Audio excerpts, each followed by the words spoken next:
Sexta-feira, dia 20 de novembro, dia da consciência negra.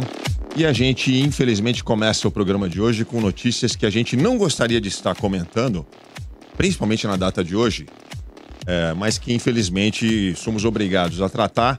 E vamos aqui, com a colaboração dos nossos amigos, tentar entender o que aconteceu e explicar para o nosso ouvinte, para o internauta que está nos acompanhando. Acho que todo mundo já deve ter visto o noticiário de hoje. Eu já posso chamar aqui, Leandro, todo mundo que está no Skype? Então vamos lá. Temos convidados que vão ajudar a gente a entender. Como sempre, Paulo Cruz está aqui com a gente. Nosso velho amigo Paulo Cruz. Tudo bem, Paulo Cruz? Boa tarde, Aldrin Mazei, boa tarde, Tonholi. Boa tarde, Paulo Tadeu. Boa tarde, ouvintes, né, da Energia 97. Estamos aí, nesse dia de reflexão e um dia triste pelos acontecimentos aí de última hora, mas estamos aí. Eu deixei as duas convidadas por último, não por indelicadeza, mas para dar mais destaque. São convidadas especiais do programa. A Isabela Borges, advogada criminalista, que já participou do programa, fez um sucesso tremendo. Os nossos ouvintes, internautas, pediram mais vezes para ela participar e ela está aqui com a gente. Tudo bem? Boa tarde, Isabela. Tudo bem, boa tarde, Aldrin, Paulo Tadeu, Paulo Cruz, Cláudio, Juliana e também boa tarde aos nossos ouvintes que nos acompanham. Pois é, a outra convidada, também advogada, Juliana Souza. Tudo bem, Juliana? Fazendo sua estreia com a gente hoje aqui. Tudo bem? Boa tarde. Tudo bem não, né? Enfim, a gente vai falar por que não daqui a pouco. A gente vai levando, né? Mas é um prazer estar aqui com vocês e legal pelas pessoas que nos ouvem. Peço desculpas pelo tudo bem, mas é força do hábito. Vamos lá, vamos começar então. Tonholi, vamos começar com a notícia que mais repercutiu no dia de hoje, mobilizou as redes e que vem provocando fortes reações de todos os setores da sociedade, que é a notícia do homem negro que foi espancado até a morte no supermercado Carrefour, em Porto Alegre, na noite de ontem. Tonholi, conta melhor o caso aí pra gente. João Alberto Freitas, de 40 anos, teria discutido com o caixa do Carrefour e foi retirado da loja por um segurança e um cliente que é policial militar. Segundo relatos das testemunhas, no caminho para o estacionamento, João Alberto Freitas teria tentado se desvencilhar do segurança dando um soco nele. O policial militar que acompanhava reagiu, desferindo vários golpes na cabeça de João Alberto, que acabou morrendo.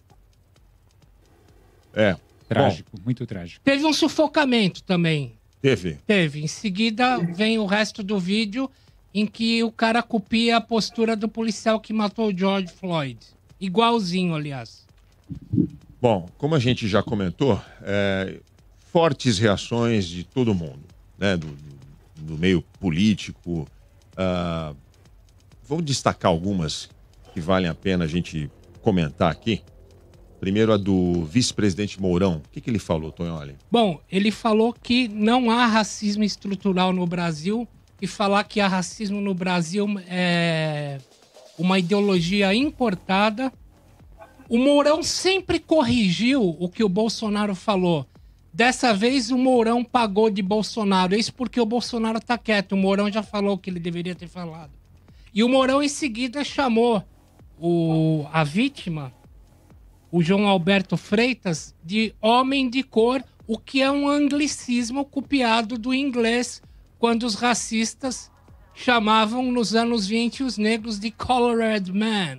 E a gente importou para aqui para um distinto homem de cor, é o que o racista brasileiro falava. Então foram essas palavras do Mourão.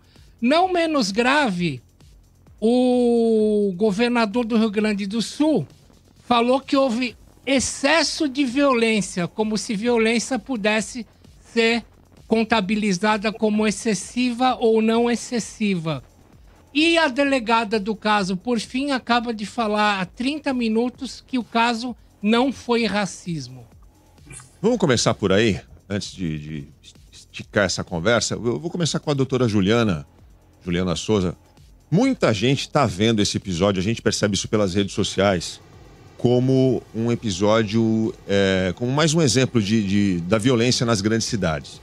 Eu queria saber a sua opinião, se é um episódio que envolve o racismo, como é que a senhora vê e por quê? Eu entendo, sim, que se trata de racismo. Racismo estrutural, racismo institucional, racismo interpessoal.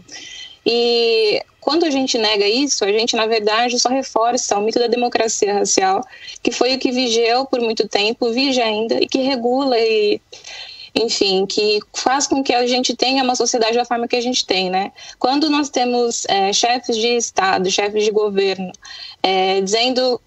negando o óbvio, né, que isso aconteceu com um homem negro espancado até a morte por 2 seguranças brancos, isso filmado por pessoas que sequer tiveram qualquer reação, qualquer atitude, isso só reforça o que a gente vê todos os dias no Brasil, né?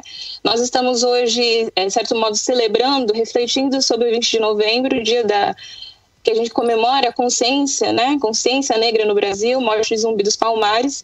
Só que, na verdade, o que a gente está vendo hoje não é nenhuma novidade, né? Ganhou grande repercussão porque acontece no dia 20, mas a gente sabe que, infelizmente, no Brasil acontece o que a gente chama de genocídio negro.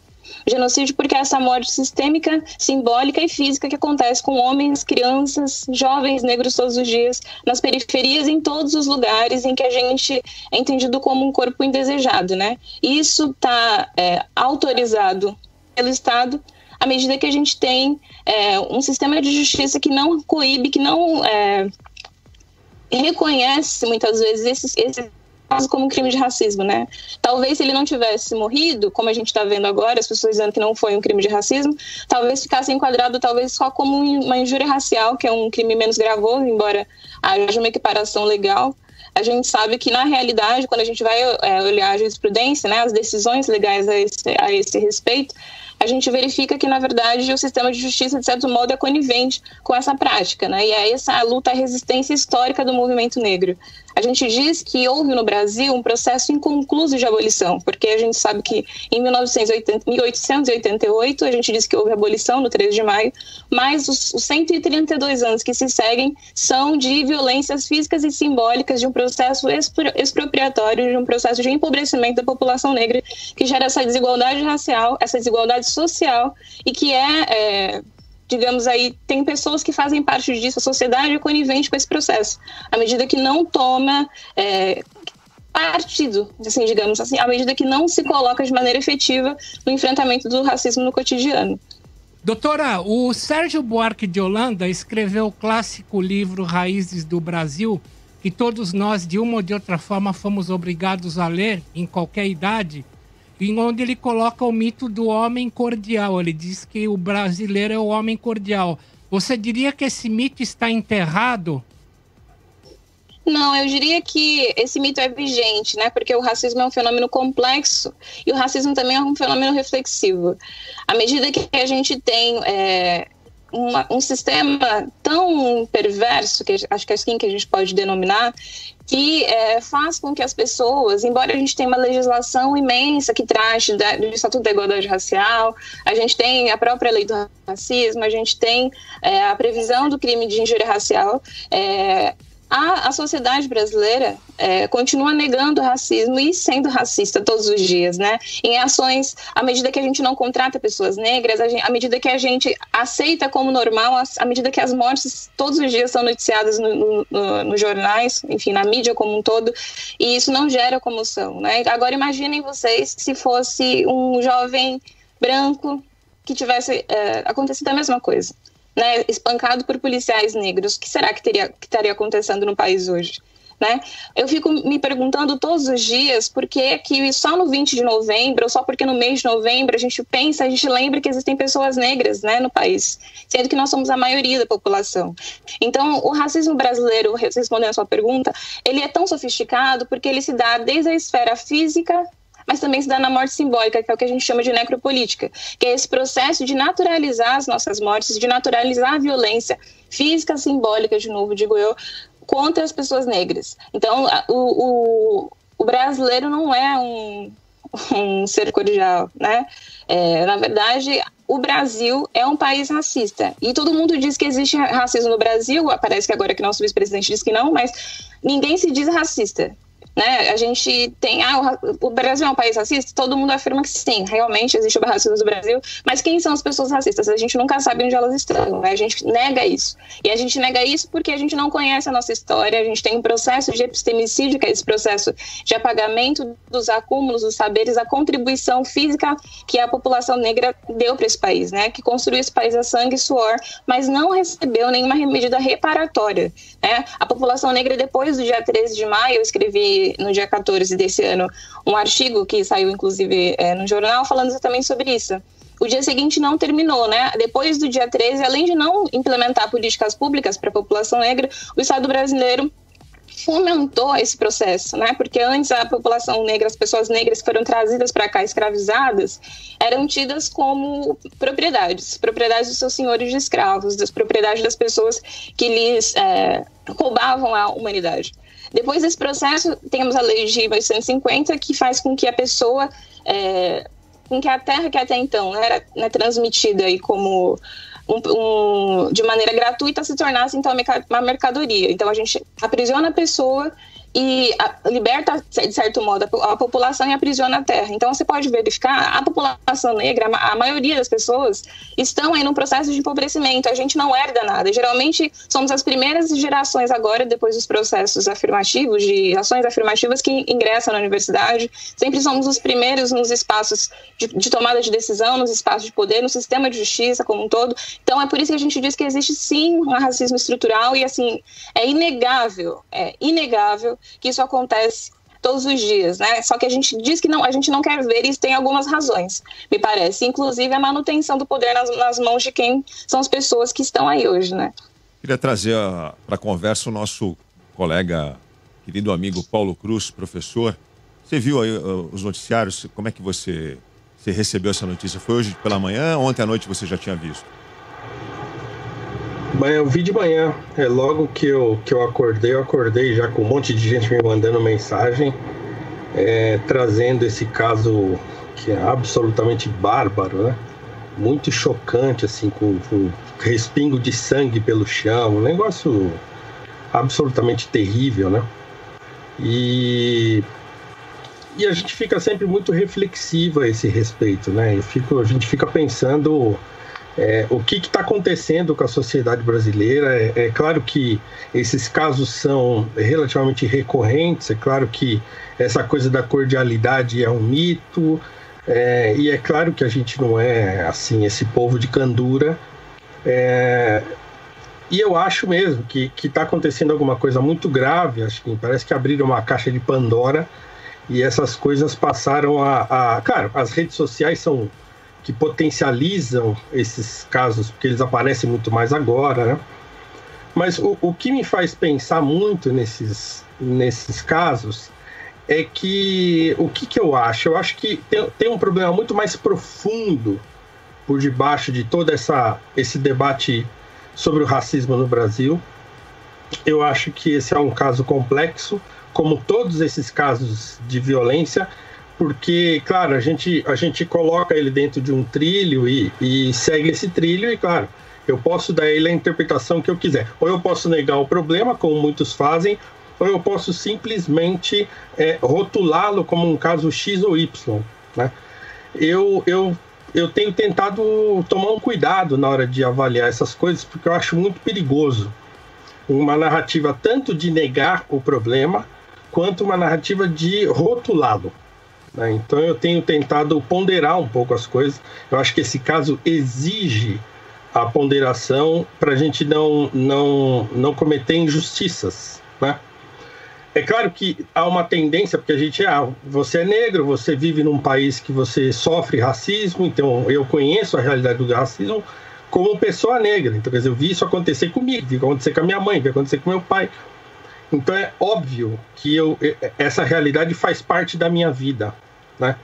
E também eu sou levado a concluir muitas coisas por aquilo que eu ouço, por aquilo que eu vejo, por aquilo que eu leio. Então tudo isso me influencia, né? Mas eu penso que, assim, do ponto de vista de um professor de filosofia como eu não posso me deixar contaminar por um, digamos assim, pelo calor da hora, do momento. E eu gosto de sentar, de pensar um pouco, de ver que, assim, que está acontecendo, né? Então, bom, para tentar fazer um contraponto, então, por que eu tenho dificuldade de afirmar que esse é um problema de racismo propriamente dito? Não porque eu negue o problema, não porque eu quero reforçar uma narrativa contrária de como é que se fala, diminuir o problema do racismo que existe no Brasil, mas porque falar num caso de racismo, quando ele não é, digamos assim, um caso claro e evidente de racismo, por exemplo, o caso que aconteceu no interior de São Paulo aqui, com aquele entregador de comida, né, que foi ofendido racialmente, ó, você nunca vai ter essa casa aqui porque você é negro e não sei o que e tal. Então, quer dizer, um racismo evidente, né? Mas é claro, a nossa ideia de um racismo estrutural leva a gente a concluir que, mesmo que não haja evidência concreta, ela está implícita. Está implícita na cultura que a gente tem, de menosprezar o homem negro, de achar que o homem negro a vida do homem negro tem menos valor do que a vida do homem branco, porque se fosse um homem branco, ele não sofreria o mesmo tipo de violência, né?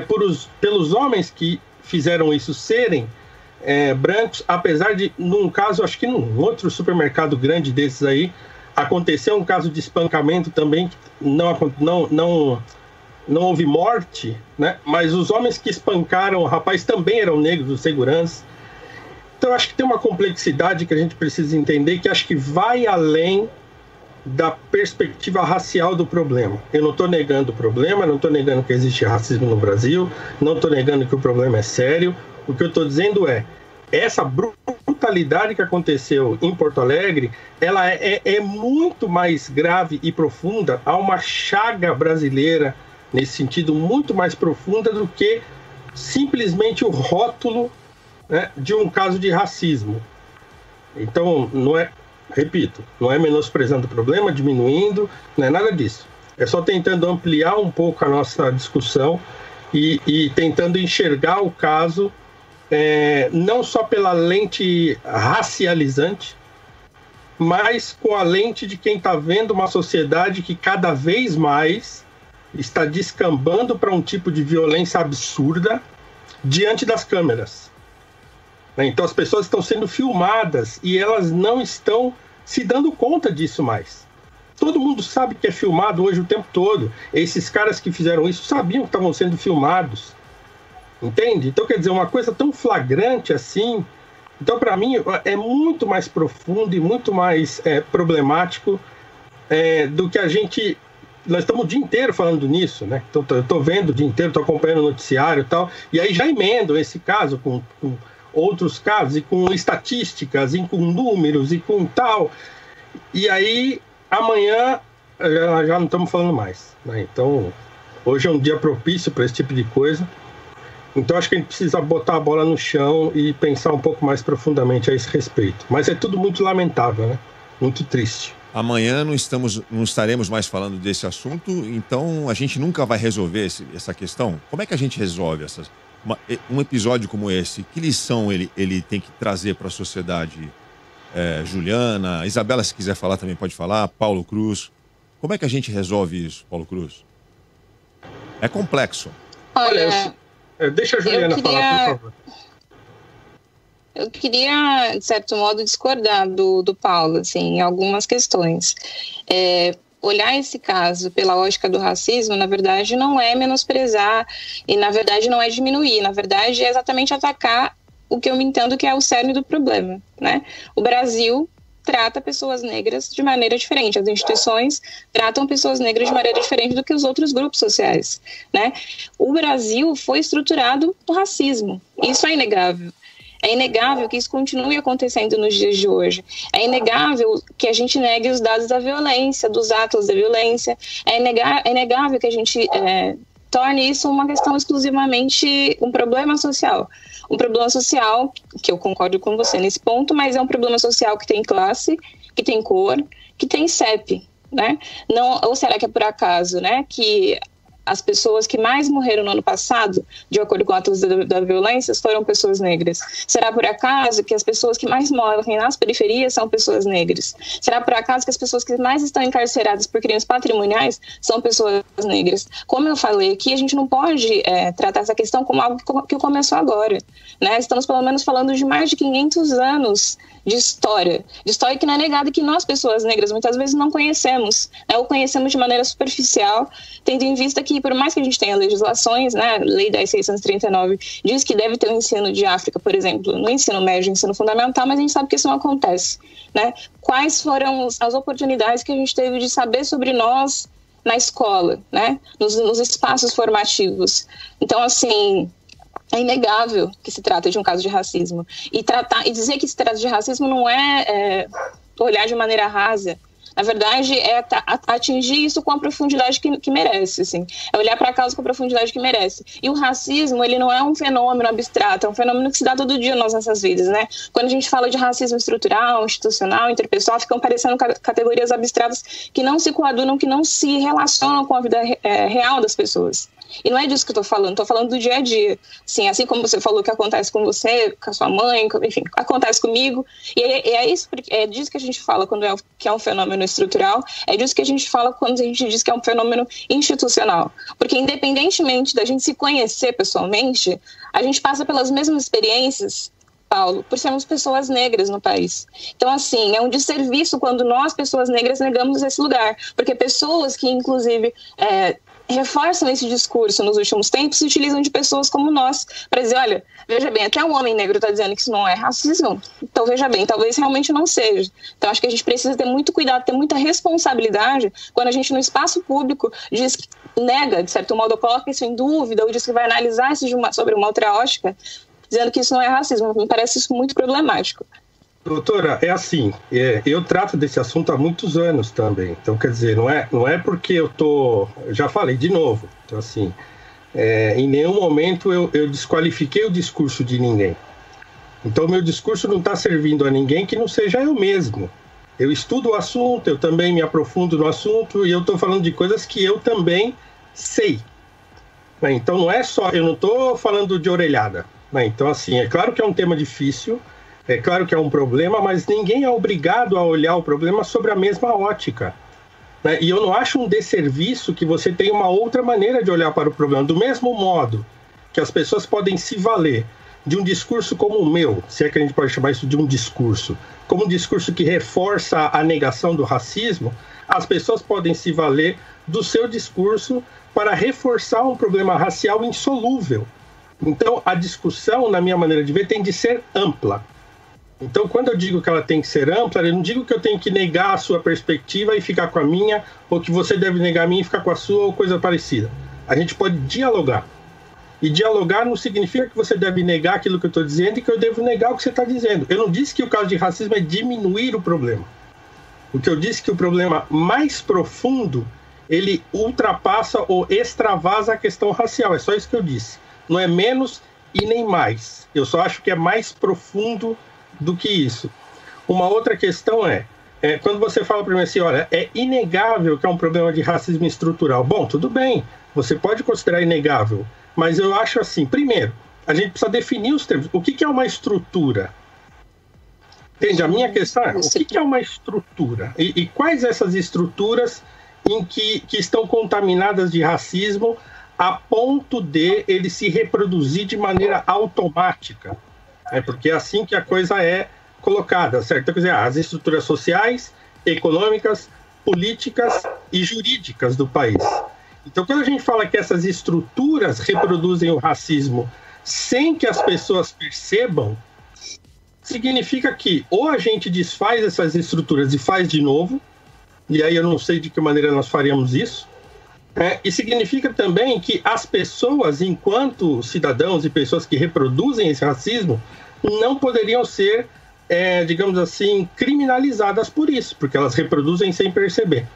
E é claro que tem também um discurso aí que diz, não, nós temos uma categoria de racismo que é estrutural e temos outra que é interpessoal.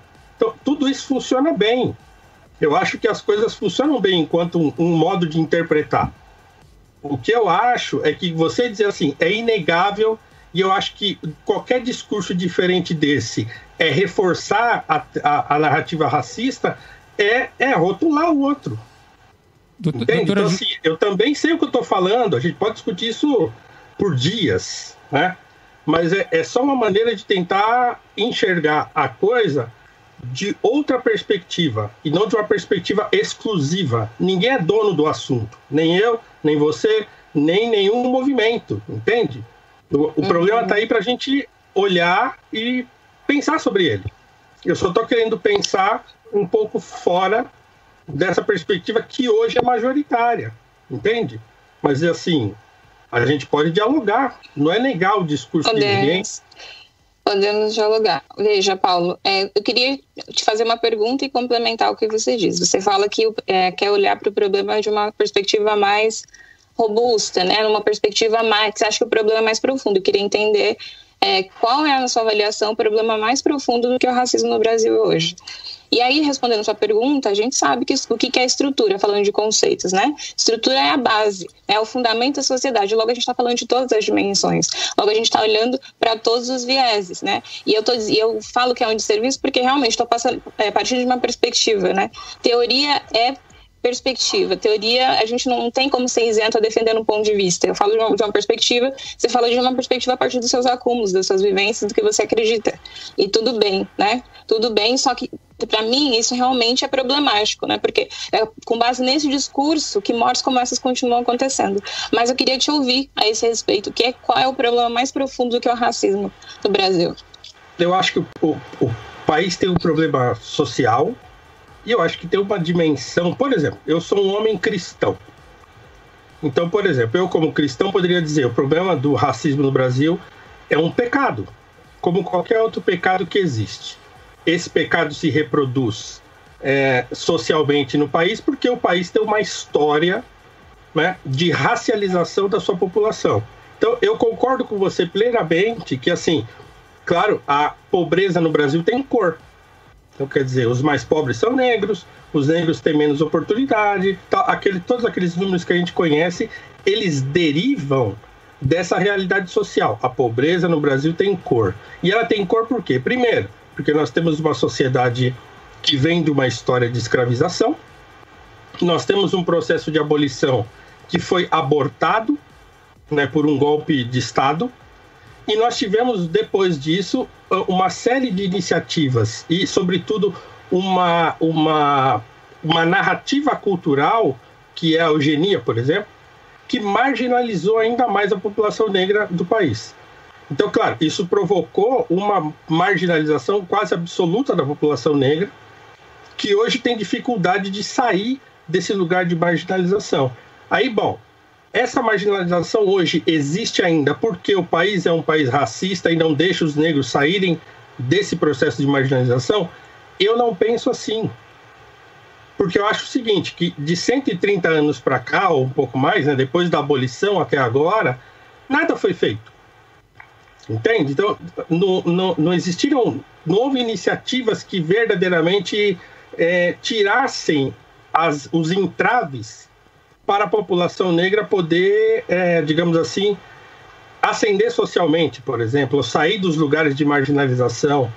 Mas hoje, se você pega um branco pobre, ele sofre mais ou menos o mesmo problema, claro, com o agravante de que, se você for negro, a cor da sua pele pode te implicar em algum tipo de discriminação que o branco não vai sofrer. Paulo, eu queria aproveitar a tua passagem e fazer uma pergunta para você e para a doutora.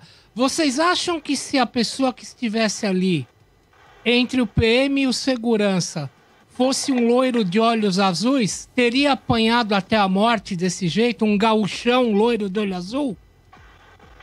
Eu acho o seguinte, que o que pode acontecer é o seguinte: esses homens que espancaram esse homem podem sim ver nele digamos assim, uma pessoa menos digna de viver, ou mais propensa a sofrer violência do que um homem que não seja negro, entende? Mas é sempre uma inferência, Tonholi. Eu acho que nós estamos sempre inferindo isso.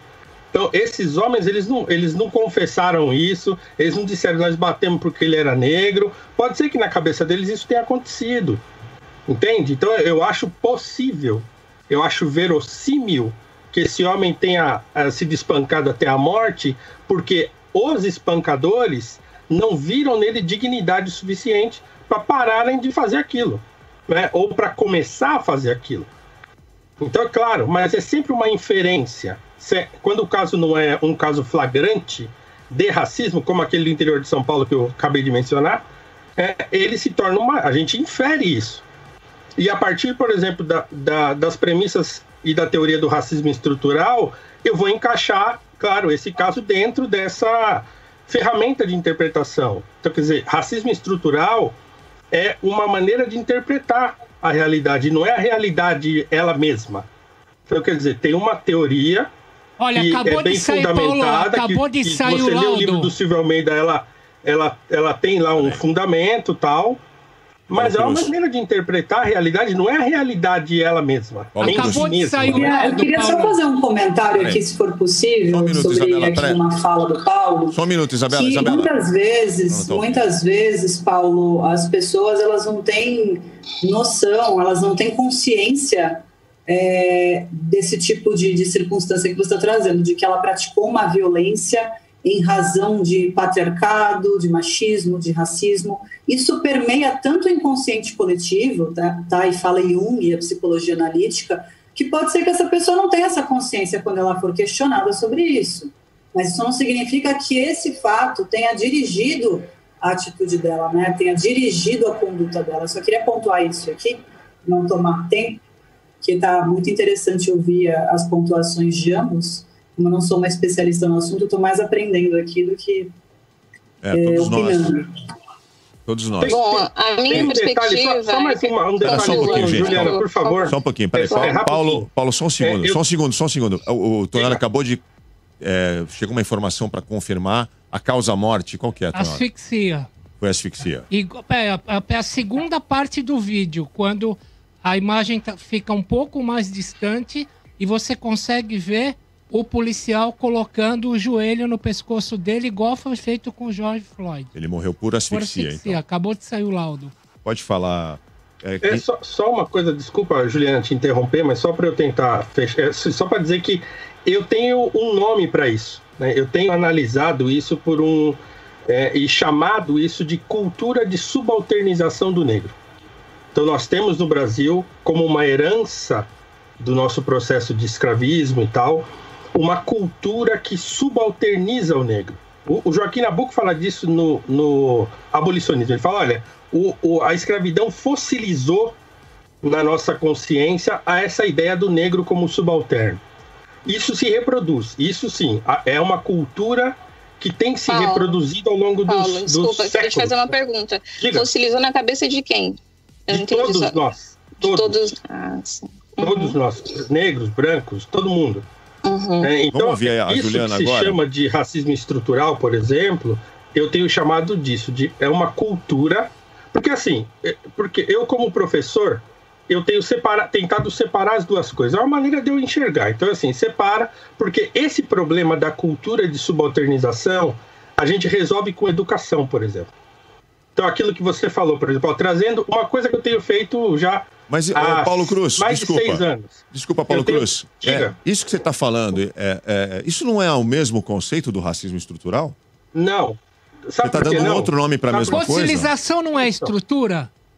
É estrutura fossilizar. Então, sabe por que eu acho que não é, Tonholi? Porque se você vê como é que o conceito de estrutura está fundamentado na teoria do racismo estrutural, esse conceito vem do estruturalismo marxista, por exemplo.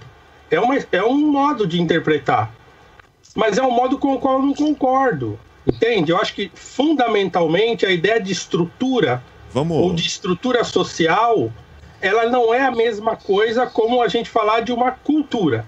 Uma coisa que vai passando do nosso imaginário, de geração em geração, e que pode ser uma coisa que afeta a nossa vida ou não. Por exemplo, nós estamos o dia inteiro hoje vendo manifestações de repúdio a isso.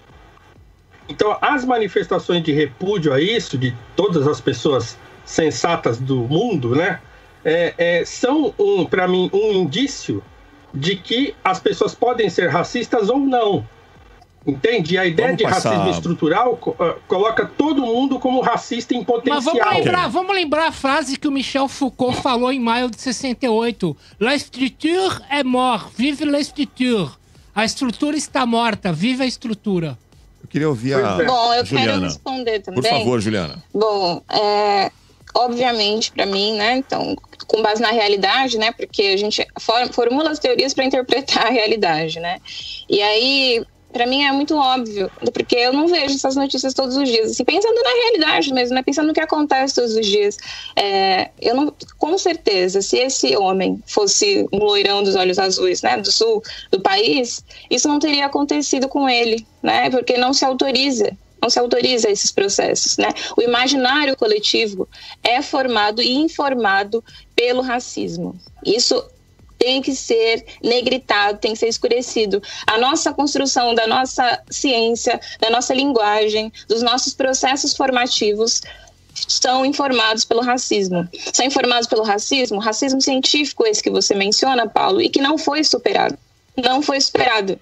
E fundamenta ainda as nossas teorias e informa as nossas teorias. E, inclusive, a gente não pode esquecer que a construção do nosso pensamento social foi feita majoritariamente por homens brancos. Onde é que estavam as mulheres negras? Onde estavam os homens negros na construção desse pensamento que informa a ciência e o nosso agir hoje em dia?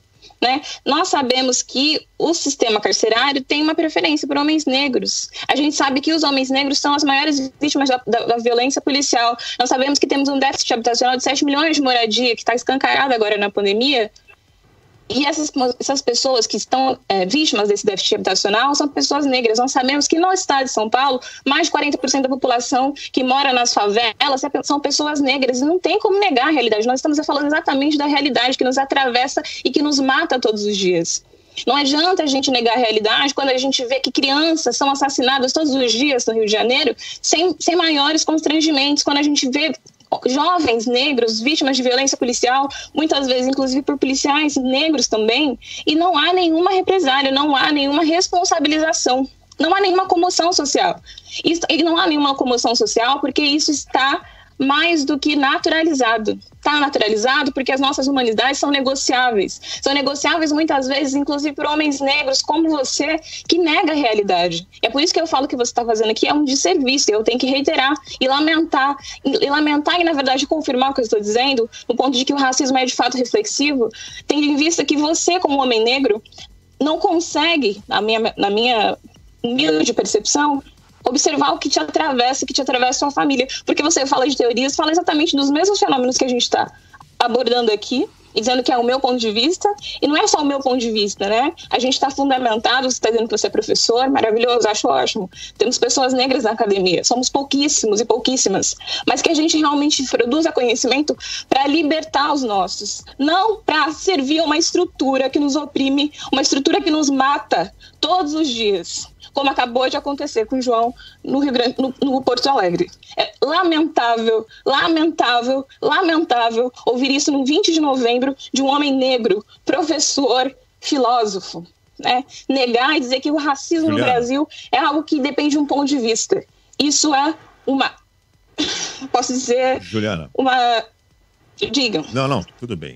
A gente entende, a gente não quer que vocês se peguem aí, não é essa a proposta. E nem é esse o meu papel, assim. Sim, eu tô aqui porque eu tô aqui para me pegar com ninguém, desculpa te interromper. Entende. É porque a gente tá lidando com a vida das pessoas, a gente precisa ter muita responsabilidade quando a gente se coloca de maneira pública para falar sobre as questões. Porque são com base nesse discurso que as pessoas morrem todos os dias. E é por isso que eu me levanto, é por isso que eu estou levantando a minha voz. E não é contra o Paulo, é contra um discurso que mata. Física e simbolicamente todos os dias. É disso que eu estou falando. Doutora Juliana Souza e Paulo Cruz, o que a gente pode fazer para que incidentes tristes e lamentáveis como o que aconteceu hoje não voltem a se repetir no nosso país? Rapidinho, por favor, vou começar pela Juliana. Bom, eu acredito que a gente pode fazer muitas coisas, mas o primeiro passo talvez seja não negar o que acontece, né? Não negar a realidade e estudar, né, gente? A gente tem aí acesso a bons livros, a bons professores, né? Temos acesso a bastante informação hoje em dia, informação gratuita, né? É fundamental. Um país que não tem um projeto de educação, né, como projeto político, já é um país fracassado, né? E o Brasil muitas vezes negou isso às pessoas negras, né? Mas agora nós estamos nas academias, nós estamos nos espaços e nós não iremos nos calar, né? Para realmente confrontar as realidades e as violações que nos atingem todos os dias. Então, para a gente começar a resolver esse problema, a gente primeiro precisa reconhecer que ele existe. E a gente começa a reconhecer que ele existe, né? Que a gente sabe que tem um mito vigente aí, é a partir do estudo, né? Da educação, da informação. Muito obrigada pelo espaço e fico à disposição em próximas oportunidades. Por favor, volte mais vezes, viu, Juliana? Paulo Cruz, você. Eu também concordo que a gente tem que estudar. Eu acho que a única maneira de resolver isso é estudando, é se informando, é tendo acesso a bons livros. Agora, quais são os bons livros que a gente vai ler?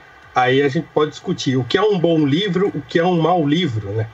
Mas o fato é que a gente precisa, de fato, estudar, e só a educação pode nos ajudar a resolver esse problema. Então eu queria aproveitar já e deixar uma dica de livro. Tobias Barreto, Crítica Política e Social. Nós estamos atrasados. Um homem negro, um grande advogado, um grande jurista brasileiro, um grande filósofo. Então, para quem quiser compreender outras coisas que não a narrativa oficial do momento, leiam Tobias Barreto. A Grande Verdade.